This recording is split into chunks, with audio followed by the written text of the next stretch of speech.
بسم اللہ الرحمن الرحیم۔ حضرت مولانا صاحب نے یہ سوال پوچھا ہے کہ یہ حدیث جو ہے اس کا حوالہ دے دیں اور کون اس کا راوی ہے۔ دیکھیں، حدیث یہ ہے کہ جس کا کوئی شیخ نہیں اس کا شیخ شیطان ہے۔ تو مولانا صاحب فرما رہے ہیں کہ میرے علم کے مطابق یہ حدیث نہیں، یہ کسی بزرگوں کا قول ہے۔ تو میرا بھائی، یہ حدیث سیاہ ستہ میں موجود نہیں، لیکن یہ بزرگان دین کی کتابوں میں جو طریقت اور تصوف کی کتب ہیں ان میں موجود ہے۔ اس میں مقام گنج شکر، جواہر فریدی اور بھی کئی بزرگوں کی جو کتابیں ہیں، بازی بستامی کا سلسلہ لذیذ، خواجہ غریب نواز، ان کی کتابوں میں یہ موجود ہے۔ تو وہ آپ کے مطالعے میں نہیں ہوں گی، اور کئی علماء حضرات ان کو تسلیم نہیں کرتے۔ تو اس میں کوئی جھگڑے کی بات نہیں، نہ کوئی بحث کی بات ہے۔ تو یہ ان بزرگوں کی کتابوں میں موجود ہے، انہوں نے حدیث ہی لکھا ہے کہ یہ حدیث ہے۔ تو اس موضوع کی اور احادیث جن کی سند موجود ہے وہ میں عرض کر دیتا ہوں۔ مطلب سب کا ایک ہی ہے کہ جس نے بیعت نہیں کی وہ ہدایت پر نہیں ہے، صحیح نہیں ہے، اس کو اللہ کی معرفت، اللہ کا قرب نصیب نہیں ہوگا۔ تو اب دوسری حدیث میں عرض کر دیتا ہوں جو اسی موضوع کی اور اسی بات کی ہے، یہی مضمون ہے اس کا۔ یہ مشکوٰۃ شریف جلد دوم 3504 نمبر حدیث ہے۔ عبداللہ بن عمر رضی اللہ عنہ سے روایت ہے کہ میں نے رسول اللہ صلی اللہ علیہ وسلم سے سنا، جس نے کسی سے بیعت نہیں کی، جس نے کسی بھی اللہ کے ولی سے بیعت نہیں کی، وہ اللہ کو ملے گا قیامت کے دن، تو اس کے لیے کوئی دلیل نہیں ہوگی، اور اگر وہ اسی حالت میں مر گیا کہ کسی کی اس نے بیعت نہیں کی تو وہ جاہلیت کی موت مرے گا۔ اب جس کا پیر شیطان ہوگا وہ بھی جاہلیت کی موت مرے گا۔ مقصد تو سب کا ایک ہی ہے کہ بیعت ضرور کرنی چاہیے، اس سے اللہ کا قرب حاصل ہوگا، کیونکہ سورۃ فتح میں بھی اللہ تبارک تعالیٰ یہی فرما رہے ہیں کہ اے نبی، جن لوگوں نے درخت کے نیچے آپ کے ہاتھ پر بیعت کی میں ان سے راضی ہو گیا ہوں، ان کو جنت کی بشارت دے دو۔ رضی اللہ عنہ و رضوا عنہ، کہ وہ اللہ سے راضی اور اللہ ان سے راضی۔ تو بیعت کا مقصد ہی اللہ کی رضا حاصل کرنا ہے۔ تو جو کسی کی بیعت نہیں کرتا تو اس کے لیے یہی ایسی جو ہے نا بری خبر ہے ساری، کہ جس نے بیعت نہیں کی وہ جاہلیت کی موت مرے گا۔ اگر اس نے کسی اللہ کے ولی سے بیعت نہیں کی تو پھر اس کا شیخ شیطان ہے۔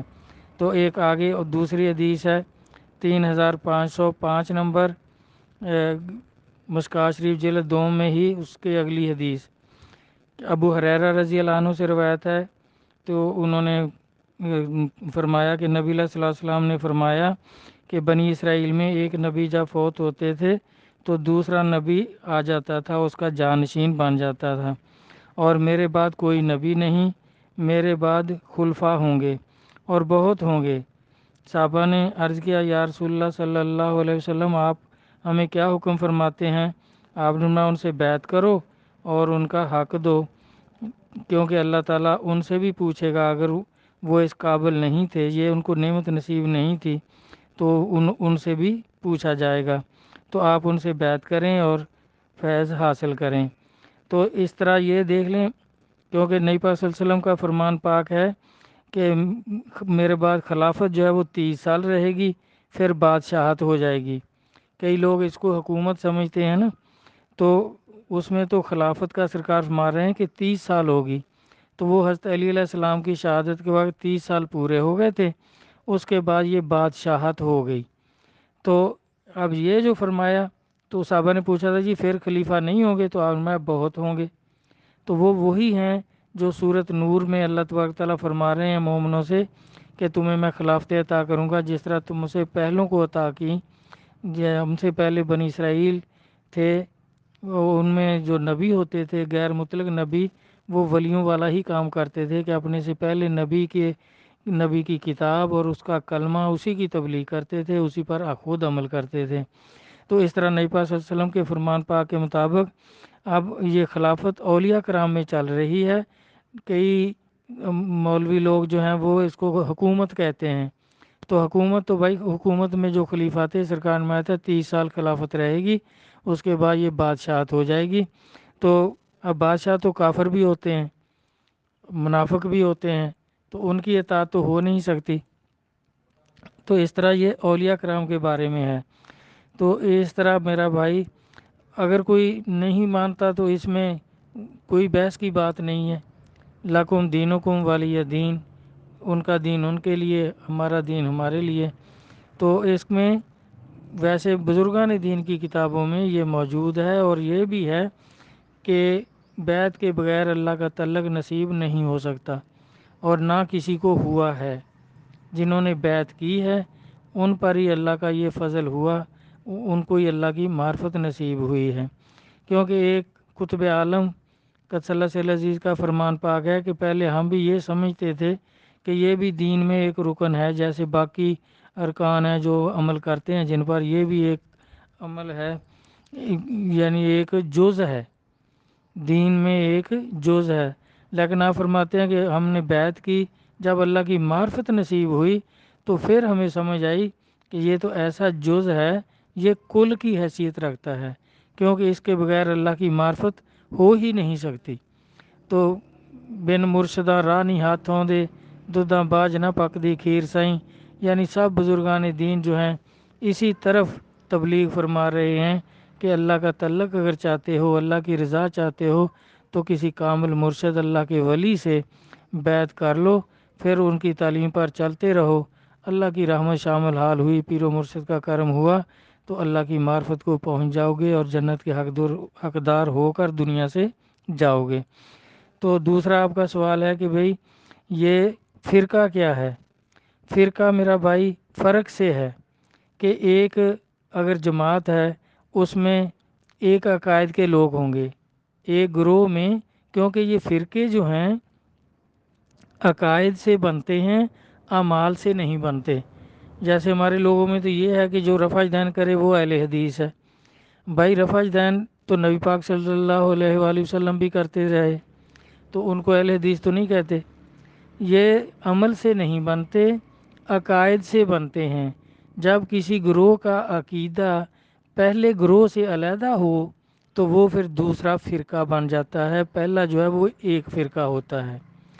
پہلے تو اہل سنت والجماعت کہتے تھے، یہ اولیاء کرام کی جماعت ہے، ان کو فرقہ نہیں کہتے، کیونکہ ان میں قادری، چشتی، نقشبندی، سہروردی جو ہیں ان میں کوئی ایک دوسرے کو کافر نہیں کہتا، کوئی اختلاف نہیں کرتے. نام پہچان کے لیے ہیں، تعلیم سب کی ایک ہے. اور ان میں بھی جو اس جن کو ولایت نصیب نہیں ہوتی، گدی نشینی آ جاتی ہے یا اس کو وراثت بنا لیتے ہیں، تو پھر ان میں بھی فرق آ جاتا ہے. وہ بھی پھر وہ قادری، چشتی وغیرہ نہیں رہتے، سلسلے نہیں رہتے، وہ پھر فرقہ کہہ لو، جو مرضی ان کو کہہ لو، وہ پھر ہدایت پر ہی نہیں ہوتے. تو اس طرح جیسے پہلے دیکھیں، اب قریب سے آپ دیکھ لیں کہ یہ مرزئی جو ہیں یہ مسلمانوں میں نیا فرقہ پیدا ہوا. کیونکہ پہلے جو فرقے تھے ان میں آپس میں اختلاف تھا، یہ اختلاف نہیں تھا جو انہوں نے کیا کہ انہوں نے خاتم النبیین اس کا ہی انکار کر دیا. کیونکہ قرآن پاک میں ہے کہ عیسیٰ علیہ السلام زندہ اٹھائے گئے ہیں اور دوبارہ آئیں گے، ان کا نزول ہوگا. امام مہدی علیہ السلام کا ظہور ہوگا اور عیسیٰ علیہ السلام کا نزول ہوگا، وہ پیدا نہیں ہوں گے.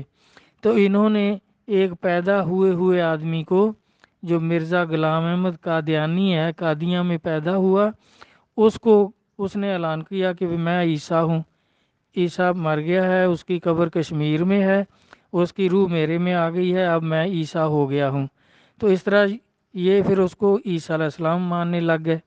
حالانکہ وہ عیسیٰ جو تھا وہ ایک موکلی فقیر تھا، سرحد کا رہنے والا تھا، کشمیر میں جا کے مر گیا. اس کے موکل جو تھے وہ اس پر وارد ہو گئے، انہوں نے اس کو آواز دی کہ عیسیٰ مر گیا ہے، اس کی قبر کشمیر میں ہے اور تو عیسیٰ ہو گیا ہے. کیونکہ یہ عیسیٰ علیہ السلام کے بارے میں یہ مولوی صاحب جو تھے مرزا غلام احمد بہت بحث کرتے تھے عیسائیوں کے ساتھ. تو وہ موکل اس پہ وارد ہوگا کہ یہ عیسیٰ ہر وقت کرتا ہے تو ہم عیسیٰ کے موکل ہیں، تو وہ اس پر انہوں نے یہ اس کو آواز دے دی، اور یہ ان کو جانتا نہیں تھا، اس نے فرشتے سمجھا ان کو کہ میرے اوپر وحی آ گئی ہے، اور ان کی کتابوں میں بھی ہے کہ یہ پہلی وحی آئی ہے کہ عیسیٰ مر گیا ہے، اس کی قبر کشمیر میں ہے، اس کی روح تیرے میں آ گئی، اب تو عیسیٰ ہو گیا ہے۔ تو یہ اس موکل فقیر کو جانتا نہیں تھا، اس کا دماغ چلا گیا عیسیٰ علیہ السلام پر، اور اس نے عیسیٰ علیہ السلام ہونے کا اعلان کر دیا۔ اب یہ مسلمانوں میں ایک علیحدہ فرقہ ہو گیا کہ یہ اس کو عیسیٰ علیہ السلام سمجھ رہا ہے، اور نبی پاک صلی اللہ علیہ وسلم کو خاتم النبیین نہیں سمجھتا۔ اس کا معنی انہوں نے مہر کر لیا کہ سرکار مہر لگائیں گے، نبی آتے رہیں گے۔ اس طرح یہ علیحدہ فرقہ ہو گیا نیا۔ اب پھر آگے ان میں پھر دو فرقے یہ ہو گئے، ایک اس کو عیسیٰ علیہ السلام کہتے ہیں، دوسرا ان کا لاہوری گروپ جو ہے وہ امام مہدی کہتے ہیں۔ اب یہ آگے ان کے دو گروہ ہو گئے۔ اس طرح میرا بھائی فرقہ فرق سے ہے، جب عقائد میں فرق ہوگا تو نیا فرقہ بن جائے گا۔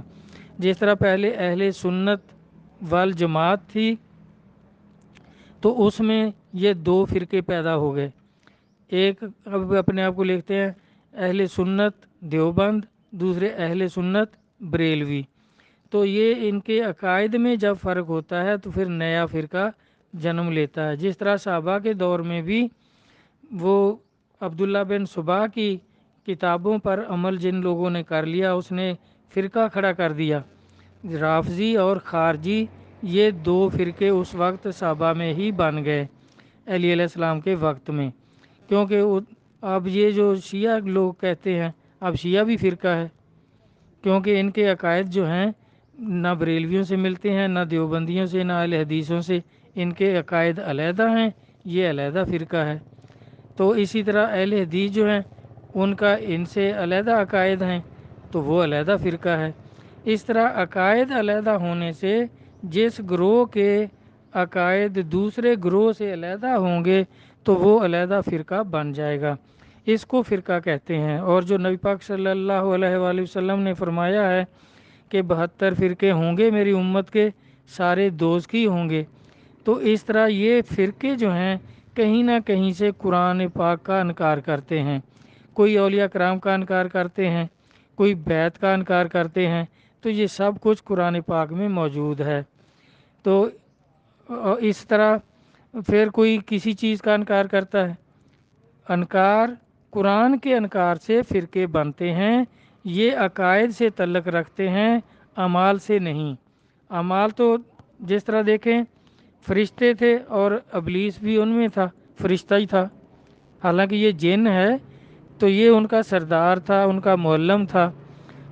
اب ان میں بھی یہ ابلیس جو تھا اس کا عقیدہ اور ہو گیا، اس نے اللہ کے نیب کو تسلیم نہیں کیا۔ جب اللہ نے حکم فرمایا کہ آدم کو سجدہ کر دو تو اس نے انکار کر دیا کہ میں سجدہ نہیں کروں گا۔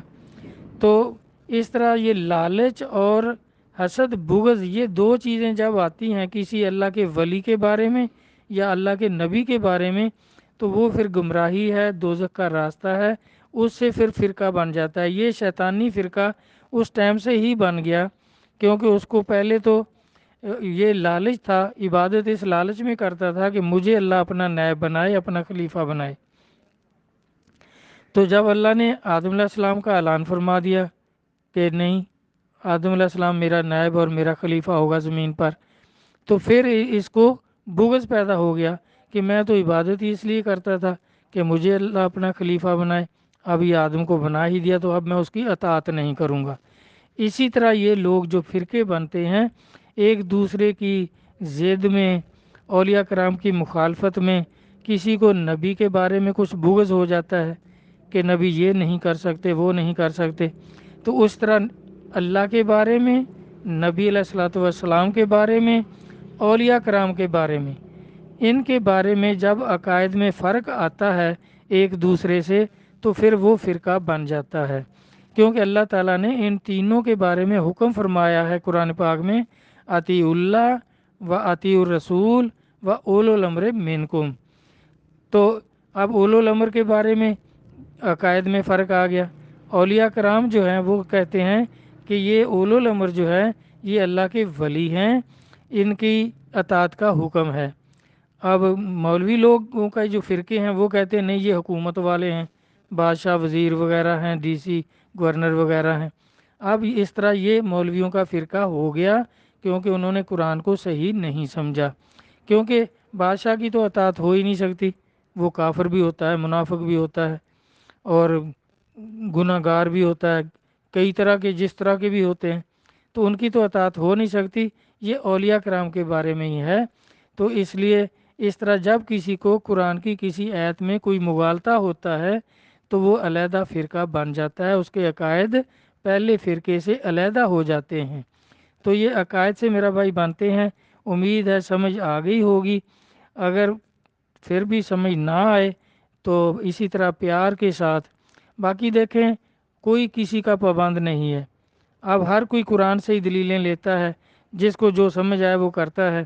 تو اولیاء کرام نے قرآن پاک کو میرا بھائی صحیح سمجھا ہے، تو ان کی کتابوں کا مطالعہ کریں، ان کے مطابق عقائد رکھیں، تو پھر آپ انشاءاللہ تعالی ضرور اللہ کے راستے میں کامیاب ہو جائیں گے، بلا حساب جنتی ہو کر دنیا سے جائیں گے۔ اللہ تبارک تعالی قرآن پاک، احادیث مبارکہ، اہل بیت، اولیاء کرام، ان کے فرمانات کو سمجھنے کی توفیق عطا فرمائیں۔ آمین۔ اللہ حافظ۔